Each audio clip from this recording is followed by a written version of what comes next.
We watched The Mummy, this one being the 2017 one. An ancient Egyptian princess is awakened from her crypt beneath the desert, bringing with her malevolence grown over millennia and terrors that defy human comprehension. It's only about 110 minutes, and it's been widely lambasted. I mean, I don't know how to tell you. At 110 minutes, there's really not a lot of reasons to retread the bad points. All the problems kind of come from the cast and the writing here. It's got the bones of something kind of good. And while I like Tom Cruise, he just doesn't fit the role because all the writing talks about what a jerk he is, but the movie has that flaw all throughout it. It mostly is telling you and never showing you. They talk about what a jerk he is and how bad he's been and what a naughty, naughty boy, but for the most part, he's pretty much just Tom Cruise like he is in most movies. It's tough because you know he's doing the work, you know the stunts are there, but he just doesn't work as the character.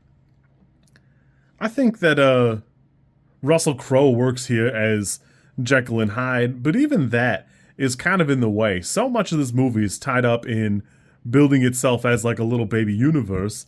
Even Russell Crowe's little apartment, it's full of like cool Easter eggs, the Book of Hamunaptra. It's really cool, but the cast doesn't work because the writing sucks.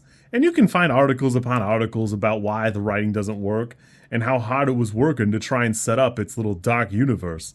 It's kind of a shame because the dark universe itself is kind of compelling. The problem is we're talking about what is effectively mostly monsters. Like, they're mostly bad guys, and you can tell just from here they're not handled in that way at all. And it just was never going to be present. A lot of people don't know that a lot of this would have stemmed from the Luke Evans Dracula Untold in 2014.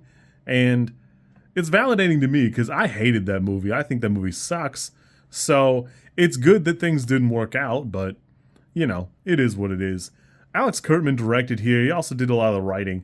It's kind of funny because Christopher McQuarrie is also in the screenplay, and you can feel kind of elements of those, like, the collab between him and Tom Cruise from Mission Impossible, but they never really go far enough to make it anything that would stand out as this.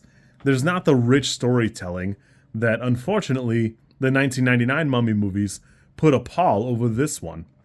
I can't remember off the top of my head when the third one came out, but it definitely weighs on the traction this movie could have had because, of course, Brendan Fraser still alive and clearly available, but not here, and they didn't approach Soderbergh to, I don't think it's Steven Soderbergh, actually. I think it's somebody else. But the guy who directed the original Mummy trilogy wasn't invited, and unfortunately, just the writing here never evokes enough. Fun note, my father and I were talking about what movies I was watching this week, and he goes, "Oh, what are you gonna check out? What are you gonna review?" And I said, "Oh, I'm gonna watch the 17, The Mummy. I've been watching the other ones too." And he goes, "Oh, the one with the hot chick in it, right?" And I said, "Do you mean Sofia Boutella? Who do you mean exactly?" Because, you know, there were really a lot of options here. You know, if you think about it, every Mummy movie has like a hot person in it. Most of them are hot. But it was kind of funny because it took me a couple minutes to suss out exactly what he was trying to get at. And maybe he met Brendan Fraser. I don't know. Probably not, but, you know, this is possible. Overall, I want to like this. It's got the bones of something really interesting. It's got the cast for it. Although, I'd be the first person to tell you that, like, Annabelle Wallis's character kind of overstays her welcome. But again, we're really at a part where we're at this tell, don't show, because there's clearly some sort of romance there or whatever. But the only time they're ever, like, at odds is when they're talking about him sleeping with her, stealing the map, and leaving. And then earlier on, he goes to, like, leave in the van without her, and she accuses it, but he just kind of shrugs it off. It's charming from Cruise. The scene is good, but unfortunately, the tone sucks, so it doesn't work. You can imagine if it were Evie and Rick O'Connell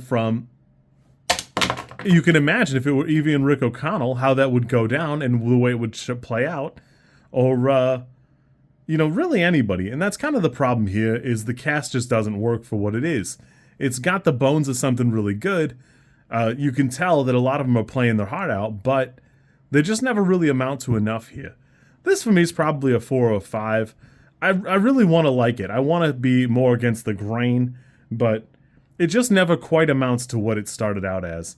I want to love it more, but it almost needed to be Sofia Boutella's movie and Tom Cruise as an evil character pursuing her power or the curse in a way that, seems kind of goofy, but it just never really does any of that very well.